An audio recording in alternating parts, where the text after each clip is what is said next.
Ibahagi ko lang sa inyo mga ka-healthy ang tamang paggamit sa asin dahil nilaliman ko ang pag-research ko sa asin sa marami pong nagkakontra-kontra ng mga sinasabi.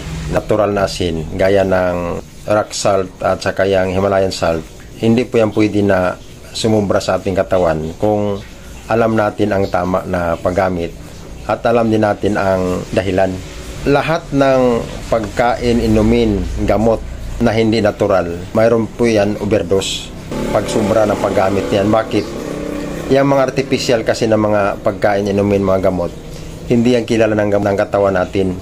Kaya once na makapasok yan sa ating katawan, nahirapan ang ating katawan pagpalabas niyan. Kaya doon magkaroon tayo ng overdose. Pagkain na natural, mga gamot na natural, mga inumin natural, pag makapasok sa ating katawan yan, hindi yan mag-cause ng overdose. Bakit? Kilala yan ng ating katawan, alam niya kung paano niya ipalabas sa ating katawan. Iihi lang natin yan ayon sa pag-aaral. Kaya yung asin na natural na kainin natin, hindi pwede mag-overdose sa ating katawan. Bakit? Pag sumubra ang asin sa ating katawan, ilalabas lang yan sa pamagitan ng ihi. Bakit nagkaroon ng sakit ang tao dahil sobra paggamit ng asin? Hindi po natural na asin ang ginagamit. Yun po ang na-research ko. Kasi in-experiment ko asin na ginagamit namin dito, Himalayan salt, rock salt. Hindi ako overdose kasi sa pag-aaral mayroon kong mga sukat, 500 mg, mayroon 10 mg. Iba yung mga sukat. Pero alam niyo, ginawa ng Diyos ang katawan natin. Mayroon pong sukatan. Anong sukatan natin na tama po yung asin nating tinitimpla? Gamitin po natin yung ating panlasa. Yun ang basyan sa ating panlasa. Uminom ka ng tubig, lagyan mo ng asin yung tubig mo, yun tamang panlasa. Hindi maalat, hindi matabang. Tama lang. Sumubra, hindi kumulang. Magluto ka, gamitan mo ng panlasa mo.